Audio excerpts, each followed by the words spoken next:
Hello and welcome back to Odds Now. It's time for another boxing betting preview on the channel, and wow, what a stacked card we have to look forward to this Saturday night coming. It's Terence Crawford taking on Israil Madrimov for the WBA Super Welterweight title. That is our main event. The fight comes from Los Angeles, although technically it is Riyadh season, and one thing we know with Riyadh season and the Saudis' involvement in boxing, they tend to make the best fights happen, and this is a pretty stacked card, it must be said. We also have on this same night, a couple of heavyweight slugfests to look forward to between Andy Ruiz and Jarrell Miller, while Jared Anderson takes on Martin Bakole. So in this video, we're going to look in those three fights in quite a bit of detail and hopefully put up some best bets for you. Brad Walker is our boxing expert here on the channel. Brad, how are you doing? Looking forward to this one, I imagine. Oh, good, mate. Yeah. I think I'll actually be staying up for this one for a change. I don't normally do that with the American cards anymore, just because of what it does to your sleeping pattern. But I think this one's definitely one that I'll be sitting up for dreary-eyed, I imagine. You've preempted my question there. I was going to ask you, because I think to me, there's three ways you go about this as a British fan. The main event's set to tee off around 4:30, 5 a.m. in the morning, UK time. You can either sit up, you can get up, set an alarm, or you can just watch it on the replay the next day. But you're gonna try the tough route, yeah? I think I am, yeah. Like you've mentioned, the three fights there. There's a couple of other world title fights at super lightweight and light heavyweight as well. And Andy Cruz, is fighting.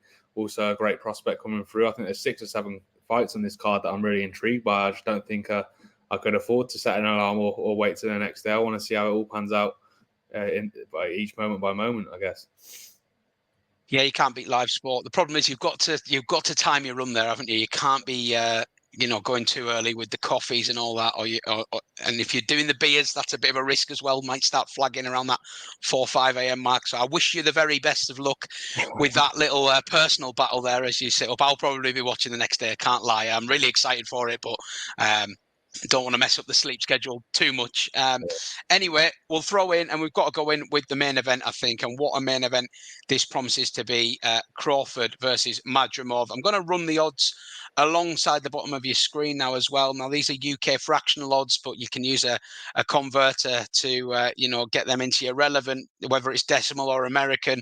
Just run those odds through at the bottom and you'll see what's what. But just to give you a little bit of a summary heading into this fight, and I guess we start with Terence Crawford, arguably the number 1 pound-for-pound boxer on the planet right now. He's 40-0 coming into this one. He's a 3-weight world champion, undisputed at 2 of those weight divisions, and he was last seen putting on an absolute masterclass in defeating Errol Spence Jr. convincingly in a fight that was, in the build-up at least, billed to be a close-run affair. There was a lot of people picking Spence for the win there. The betting market did favour Crawford, but it was only slightly. It was meant to be a really tight battle. As it was, Crawford was a comfortable and a dominant winner, really.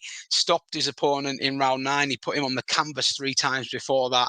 He was 9 points up on all the cards when that was stopped. It really was an outstanding showing, and it just cemented his legacy as one of the real greats of this sport, modern greats certainly.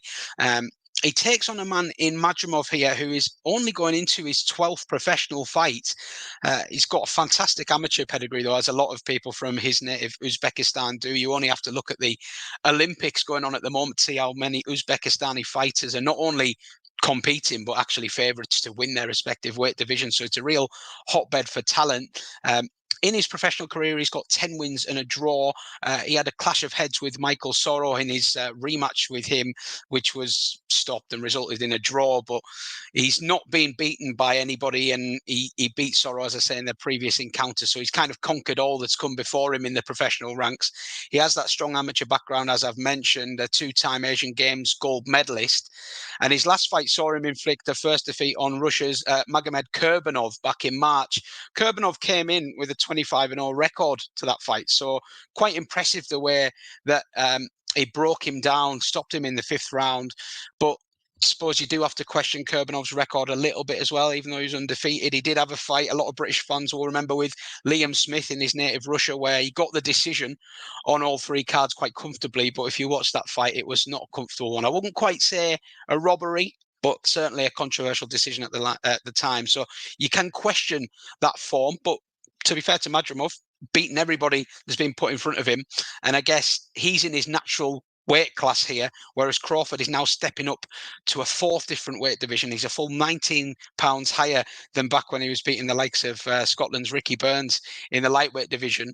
And you could also say that age is a factor. Crawford now in his mid-30s, Madrimov in 29 is arguably at his peak. But this is a huge step up in class for him, isn't he? Now, looking at the betting odds, as you can see going along the bottom of your screen, Crawford is a very skinny favourite. He's a best price of 1-6. Madrimov out at 11-2. So the odds are saying that if you play this fight 100 times, Crawford wins 85 of those encounters. Brad, you're the expert on this one. How do you see the fight going? Are those skinny odds on Crawford justified? And where do you see it being won and lost? Yeah, I think the odds are a little wide. Madrimov just under 6-1. I think that's maybe a little harsh. Like you said, he is the natural 154-pound fighter. Crawford is the one moving up. And if we're being honest, he's probably a natural super lightweight. He's probably punching above his weight, excuse the cliche, at welterweight. Now he's moving up to super welterweight. There is that difference in, well, the strength, I think, is the main thing. I think in size, there's not too much of a difference. I think if BoxRec is to be believed, Madrimov's only like half an inch taller. But where there is a wide disparity, I'd say, is in terms of the technical ability. I think Crawford, like you touched on earlier in the video, is arguably the strongest in the sport. But at a pure technical level, he's at a different level to Madrimov. That's no slight on Madrimov. He's on a different level, Crawford, to everyone really in the sport, bar a handful.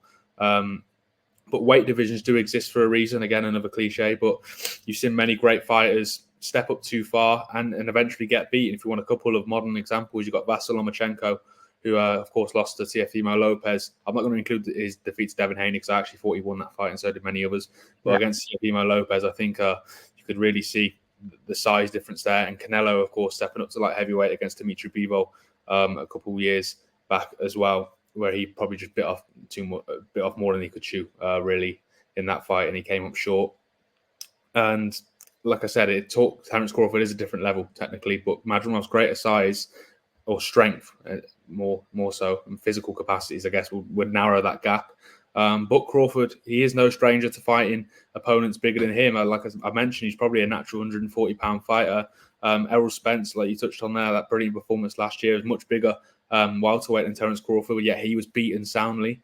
I won't give my best bet yet, but you can probably tell by where I'm going and the path I've taken there and which direction I'm going to be going in. In terms of the analysis, before we film this video, I watched a couple of these, but I've been watching them throughout their careers, but I rewatched a couple of their fights to see where any openings might be. And I noticed Israil Madrimov, he does fight out of that orthodox stance, whereas Crawford fights out of the southpaw stance.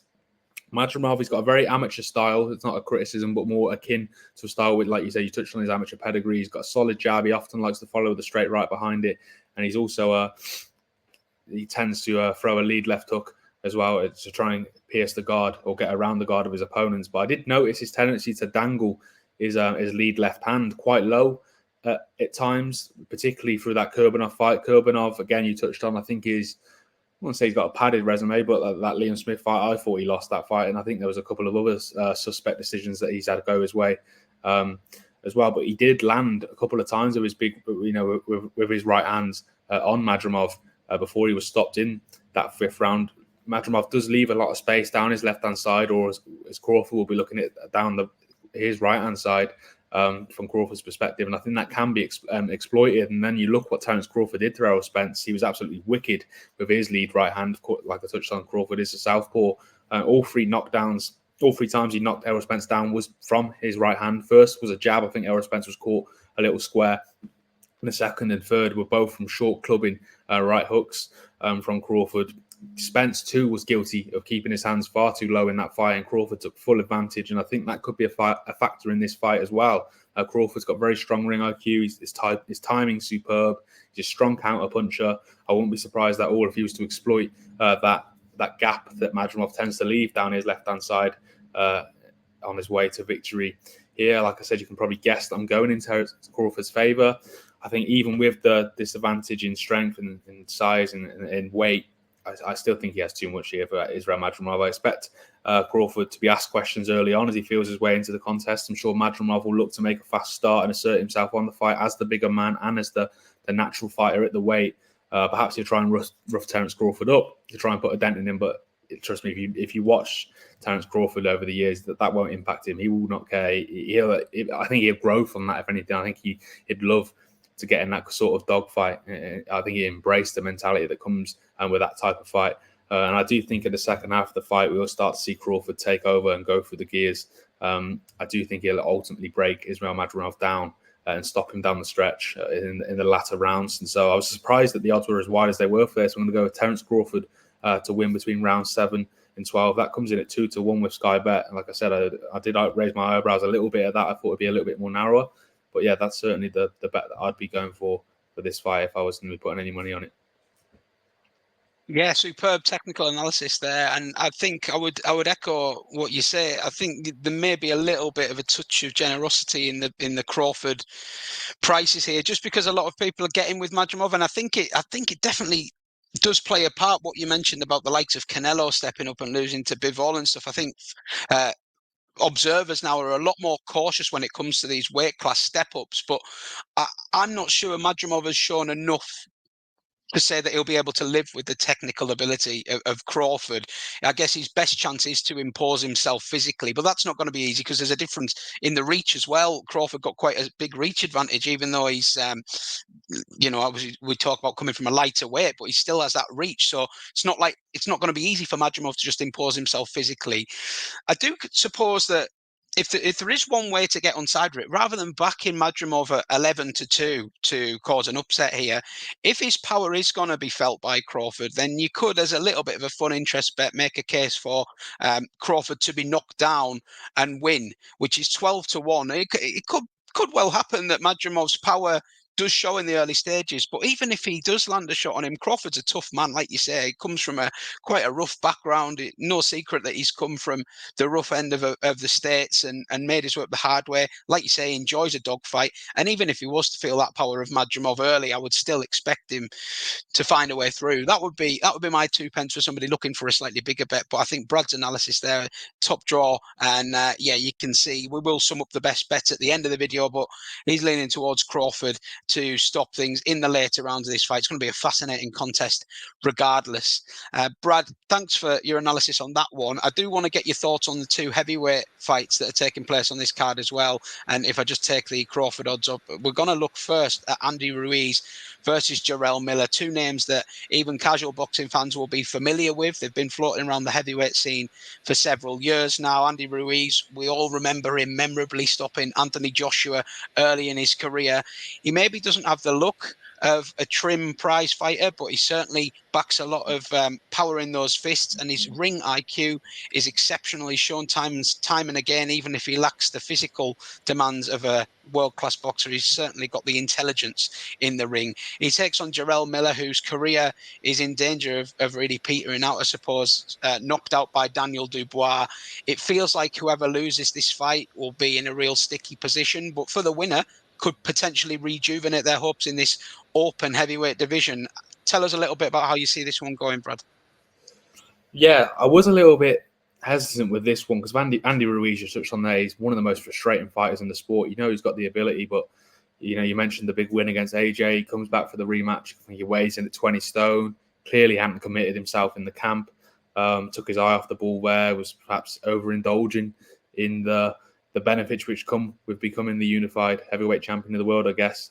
He's only fought twice since that Anthony Joshua defeat. The first of those fights, he did beat Chris Arreola, but he was dropped early on in that fight where he was heavily back to win. Chris Arreola now is, let's just say, seen better days, and he certainly had when those two fought, and he was still able to put Ruiz down. But he did pick up a good win against Luis Ortiz, and last time out, I think he dropped Ortiz a couple of times on there as well. Caught Ortiz as well, certainly at the back end of his career, I think it's fair to say. But yeah, Andy Ruiz, I'm just not sure about his mindset now. It seems like every 6 months we see pictures of him looking, he dropped all this weight, he's looking trim, and everyone's saying, oh, look at the shape Andy Ruiz is back in. He's in now, he's back in the mix. He's really committing to the game. And then you just don't hear of him again for another year. And you think, well, where have you been? You mentioned this is a Riyadh season card. There's no secret the amount of money that gets thrown around on these cards. You do have to wonder whether he's coming back in just for another payday, as it seemed like he did with that Joshua rematch. Who knows? But having said all of that, he should still have far too much anyway for a limited Jarrell Miller. He's far too easy to hit. I don't see Ruiz stopping him, but I think he wins a fairly comfortable decision. Miller, of course, lost last time out to Daniel Dubois. He's almost embraced this villain moniker now, I think, after those failed tests for his scheduled fight with Anthony Joshua. Of course, he was meant to be fighting Joshua that night that Ruiz won at Madison Square Garden, but he failed multiple drug tests for multiple substances. He was away from the sport for a bit. Now he's back in on the big stage. Many people don't agree with that. You can certainly understand why they feel with that. But yeah, again, I think he's quite limited, to be honest with us. I don't see him beating Andy Ruiz here at all. So I'm going to be going with Andy Ruiz to win a decision. I think that comes in at evens with SkyBet. And I think that's pretty good value there. I'll be surprised. I don't see him stopping Miller, like I said. But I can't see Jarrell Miller beating Andy Ruiz. Perhaps I'm wrong. It is heavyweights. The cliche is anything can happen in heavyweight boxing. But yeah, that's certainly where I'd be backing if I had to pick one outcome here.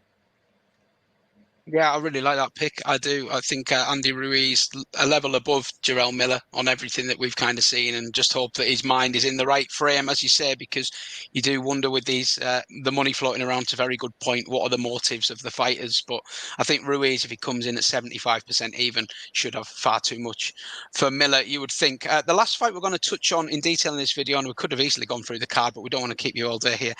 Is Jared Anderson versus Martin Bakole. Anderson, of course, coming in with an undefeated record here and thinks he's a man on the up, but Martin Bakole is someone who thinks he's an avoided man in the heavyweight division. So this is an intriguing affair. Bakole seems confident in the build-up to this one, but I think you'd probably favour Anderson here, wouldn't you? And this is going to be a big, big test for Martin Bakole. You would, yeah. I really rate Jared Anderson. I really like Martin Bakole as well. I'm glad that he's getting a big opportunity now. Jared Anderson, I think that for me, this is my favourite fight in the card. I think he's being billed as the next great hope for America at heavyweight. He's certainly being billed that way. There have been some criticisms of him recently, though. He has gone distance in 2 of his last 3 fights. Prior to that, he'd won all of his fights by knockout. One of them was against the former world champion, Charles Martin, who enjoyed a very brief spell as the IBF title holder. He went the distance with him. I think he dropped Martin. But yeah, he wasn't able to get him out there as many expected him to. I think the criticism is so harsh, but that's boxing fans. They're so fickle. You can't keep expecting fighters to be winning by knockout all the time, especially when they're going through, climbing through the ranks and they're getting to those higher levels now. This is certainly his biggest test, Jared Anderson, for Martin Bakole. And there are many people backing Martin Bakole here just because, like I said, the questions around Anderson recently. But I really, really do rate Jared Anderson here. I think he'll rise to the occasion and win well. Like I said, I'm happy for Bakole. He's finally getting the opportunity he deserves. Like you said, he and his coach, Billy Nelson, they do feel as though they've been avoided up until now, though they have turned down opportunities. There were a number of fights put to them, I believe, in the past where they didn't feel the timing was right, which is fair enough. He's impressed with wins recently over Tony Yoka and Carlos Takam, I think, last time out. Again, brilliant fight. It's an incredible fight. Many of the fights on this card are, but if I had to pick one here, so I'd certainly be going with Jared Anderson. I think I'm going to go with him to win either by knockout, technical knockout, or disqualification. That comes in at 17-10. Generally, I think there's a very fair value on that bet there too. Yeah, so Brad favouring Anderson in this one, but it looks like it could be a cracker. There's plenty more on this card that we could discuss, but we're not going to dwell on them. So I will bring the best bet up on your screen there. And yeah, for the main event, Brad is going for Terence Crawford to win between rounds 7 and 12 at 2-1. I would just have a shout as an outside punt for the 12-1 on Crawford to be knocked down and win, which is available with Betfair and Paddy Power if you wanted something fun at a slightly bigger price. And the undercard bets, we've looked at the 2 heavyweight encounters there. We've got Andy Ruiz to win by decision or technical decision at evens with SkyBet, and Jared Anderson to knock out Martin Bakole or stop him at 17-10, and that is price available right across the board. There will be more markets opening up with various other bookmakers as we get closer to fight night. We're speaking on the 1st of August, just around midday UK time, so we're a couple of days out from fight night, and I'm sure those markets will move a little bit. But let us know who you're backing for these fights in the comments. Hope you enjoyed that rundown, and if you're enjoying the content on this channel, please do hit the like button and please do hit subscribe. We're really trying to build this out into a betting hub for all the big sporting events across the landscape. Now, we'll see you again very soon on OddsNow. Thanks for watching.